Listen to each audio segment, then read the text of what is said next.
Holiday sales are expected to climb at a record pace with Black Friday kicking off. But is it the deals that drive people to the stores, or is it something else?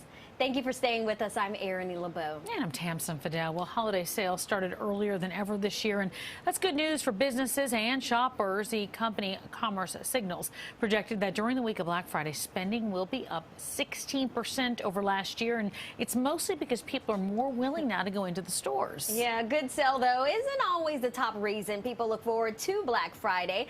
So joining us now with the science behind the shopping frenzy is Dr. Mindy Weinstein, the author of The Power of Scarcity. Thank you for joining us.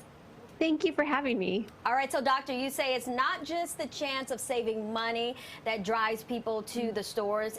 There's a psychological factor that has people going out to shopping during this holiday. And first you say it has to deal with fear of missing out, or FOMO as we call it. Can you explain? Absolutely. So the FOMO is real when it comes to shopping on Black Friday and really anytime there's a big sale.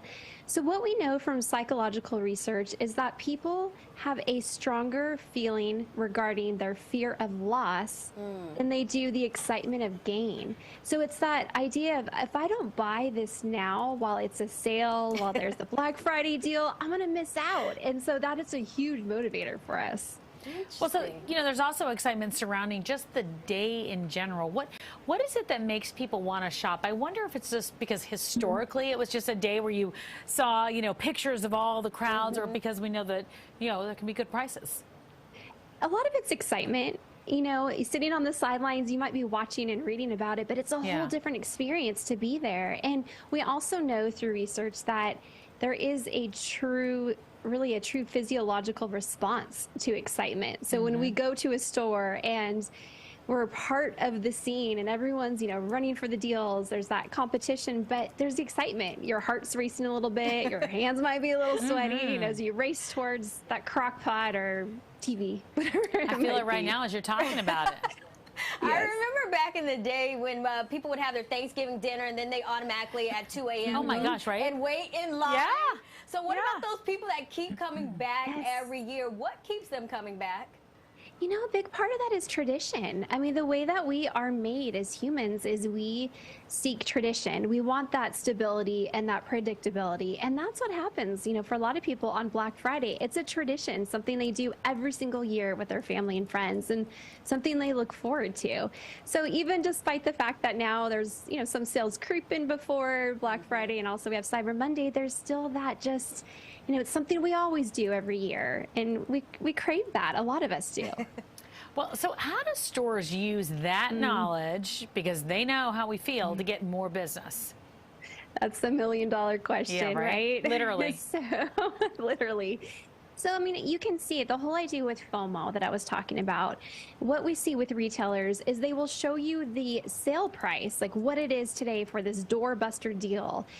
But then they'll also be sure to show you what the price is going to be after, because that triggers that FOMO, because you can see if I don't buy it now, it's going to cost this amount later. The other thing that they do is they limit the quantities that they have of certain products, because they know that's going to really ignite that feeling of scarcity, because there's only so many to go around. And so those are the two major ways during Black Friday that we see retailers really jumping on this principle. And they always hit us with those taglines, the first 100 people in the store. Oh yeah, it's like contests all day long. Absolutely. All right, so Dr. Weinstein, what should shoppers keep in mind if they plan to hit the stores on Black Friday? There are some things you can do. Really the first one is recognizing that some of your motivation to purchase could be FOMO. And I think even just understanding that is important. But one of the things we know through psychological research is that feeling and that fear of missing out, it's very short-lived. So even though you might think you're going to just regret not purchasing, most likely you're not. Two other things. The other thing is make sure that you are motivated by the right things, that it's not just because it's scarcity and it's exciting, but that you truly do need that product or you want that product. And then finally, doing your homework ahead of time, because there's been so many great deals going on. If you know there's certain products you want to buy, look up what the normal price is and the historical sales of that item. So that way you don't get caught up thinking it's this great deal, because really it's not. Oh, that's It's the on hard sale. part, though, I because you need it, convince 'cause it's on yourself. sale. Dr. Mindy Weinstein, nice to have you. Thanks so much for joining us this afternoon. Thank you. All right, for more information to purchase Dr. Weinstein's book, you can visit powerofscarcity.com.